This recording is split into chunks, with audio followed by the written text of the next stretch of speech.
नमस्कार दोस्तों, आज हम बात करेंगे ऑनलाइन लर्निंग के बारे में।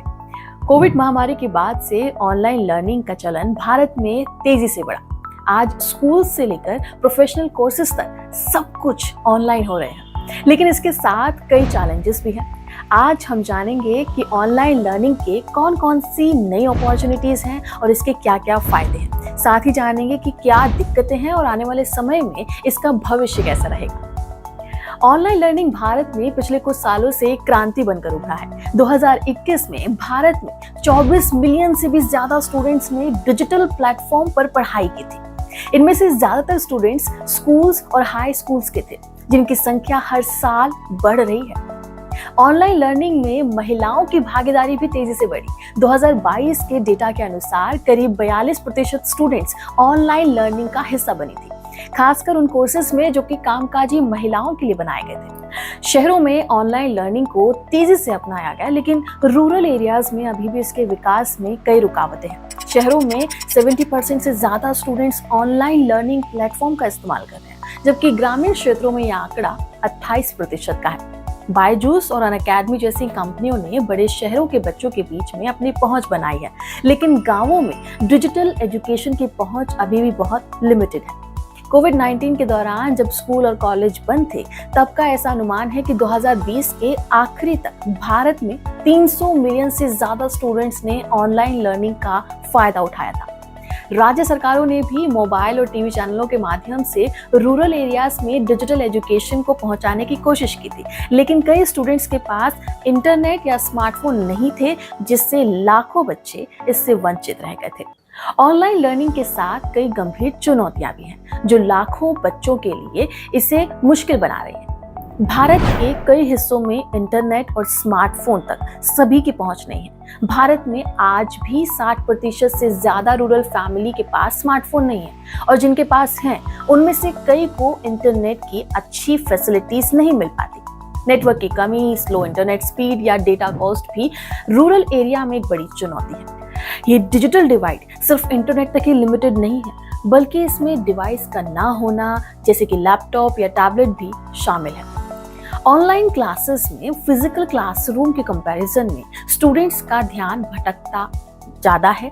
छात्रों को लंबे वीडियो सेशंस के दौरान एक्टिव रहना मुश्किल लगता है। इसके अलावा टीचर्स का सीधा कनेक्शन नहीं होने से बच्चे सवाल कम पूछते हैं और अक्सर वे बिना समझे ही अगले चैप्टर पर चले जाते हैं। सभी ऑनलाइन प्लेटफॉर्म्स पर जरूरी मटेरियल अवेलेबल नहीं होते। कई कोर्सेज में जरूरी नोट्स या क्लासेस या क्विज समय पर नहीं मिलती, जिससे स्टूडेंट्स का ध्यान जल्दी भटक जाता है।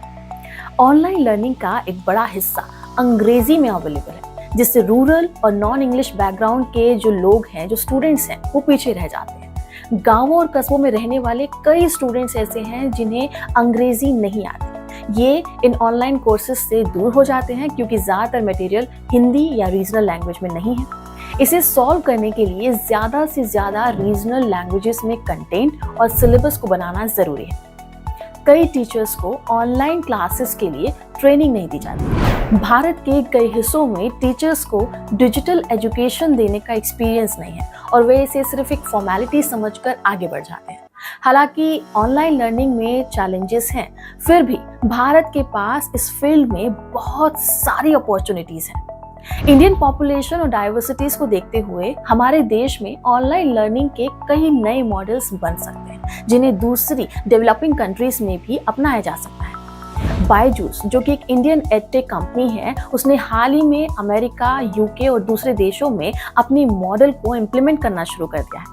अगर हम अपनी ऑनलाइन लर्निंग की स्ट्रैटेजी को सक्सेसफुली इम्प्लीमेंट कर सके, तो ये पूरी दुनिया के लिए एक मॉडल बन सकता है। एक बार जब मटेरियल तैयार हो जाता है, तो उसे पूरे दुनिया में और देशों में बहुत तेजी से स्केल किया जा सकता है। कोरेसा, खान अकेडमी और वेदांतु जैसे प्लेटफॉर्म पर एक ही समय में हजारों स्टूडेंट्स क्लास ले सकते हैं, जिससे पढ़ाई तक उनकी पहुंच को बढ़ाया जा सकता है।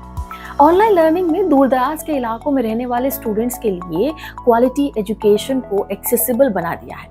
भारत के ग्रामीण इलाकों में रहने वाले स्टूडेंट्स को अब वर्ल्ड क्लास प्रोफेसर्स और एक्सपर्ट से पढ़ने का मौका मिलता है, जिससे उनका कॉन्फिडेंस बढ़ रहा है और उन्हें अच्छे करियर की दिशा में सही गाइडेंस भी मिल रही है। आने वाले सालों में ऑनलाइन लर्निंग और एडवांस ज़्यादा हो जाएगा। ये इंडियन एजुकेशन सिस्टम का एक ज़रूरी हिस्सा भी बनेगा। फ्यूचर में हर एक स्टूडेंट की लर्निंग हैबिट और नीड्स के बेसिस पर उन्हें पर्सनली डिज़ाइन किया गया कोर्स मिलेगा। AI का इस्तेमाल करके स्टूडेंट प्रोग्रेस को एनालाइज भी किया जाएगा और उन्हें उनकी ज़रूरत के हिसाब से नए कंटेंट और असाइनमेंट दिए जाएंगे। फर्ज कीजिए कि आप साइंस क्लास में और आप खुद एक वर्चुअल लैब में खड़े होकर एक्सपेरिमेंट कर रहे हैं। ये कोई सपना नहीं है, बल्कि आने वाले सालों में ये एक रियलिटी बनने वाला है। वर्चुअल रियलिटी की मदद से स्टूडेंट्स अपने सब्जेक्ट को एक्सपीरियंस कर पाएंगे, जैसे कि वे हिस्ट्री की क्लास में खुद को पुराने समय में देख पाएंगे या फिर साइंस की क्लास में रियल एग्जाम्पल्स देख सकते हैं। फिजिकल और ऑनलाइन लर्निंग का एक मिक्सचर है जिसे हाइब्रिड मॉडल कहा जाता है। ये फ्यूचर में काफ़ी आम हो जाएगा। ये मॉडल स्टूडेंट्स को घर बैठे और क्लासरूम दोनों का फायदा देगा, जिससे क्वालिटी ऑफ एजुकेशन भी बनी रहेगी। दोस्तों, ऑनलाइन लर्निंग को सक्सेसफुल बनाने के लिए कुछ ज़रूरी चीज़ों का ध्यान रखना होगा। जब आपके पास एक स्ट्रक्चर्ड क्लासरूम एनवायरनमेंट नहीं होता, तब आपको खुद से जिम्मेदारी लेकर अपनी पढ़ाई को मैनेज करना पड़ता है। आइए जानते हैं कि आप अपनी ऑनलाइन पढ़ाई को बेहतर कैसे बना सकते हैं।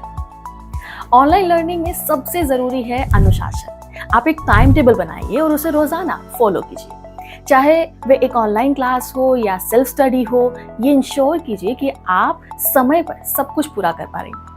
कई बच्चे ऑनलाइन लर्निंग को हल्के में ले लेते हैं, हालांकि यहाँ कोई टीचर सामने खड़ा होकर उन्हें चेक नहीं कर रहा होता। लेकिन आप खुद से अनुशासन नहीं रखेंगे तो आपका समय बर्बाद हो सकता है। ऑनलाइन लर्निंग में एक्टिव होना भी बहुत ज़रूरी है। आपको सिर्फ वीडियो देखकर पढ़ाई नहीं करनी होती, बल्कि खुद से प्रश्न पूछने होंगे, नोट्स लेने होंगे और अपनी जानकारी को और बेहतर बनाने के लिए रिसर्च करने की ज़रूरत है। जो भी टॉपिक आप पढ़ रहे हैं उसके बारे में गहराई से जानने के लिए एक्स्ट्रा रिसोर्सेज खोजने होंगे। एक्टिव लर्निंग से आपकी समझ और भी बेहतर होगी। ऑनलाइन लर्निंग में केवल एक प्लेटफॉर्म तक सीमित मत रहिए। बहुत सारे फ्री रिसोर्सेज हैं, वेबसाइट्स अवेलेबल हैं, जिनसे आप अपने सब्जेक्ट को और भी गहराई से जान सकते हैं। इसके लिए अगर आप चाहें तो YouTube पर अपने सब्जेक्ट के एक्सपर्ट्स के लेक्चर्स देख सकते हैं। इसके अलावा अपने दोस्तों और टीचर्स से बातचीत करके आपको और भी अच्छे रिसोर्सेज के बारे में जानकारी मिलेगी। तो कैसी लगी आपको ये हमारी वीडियो?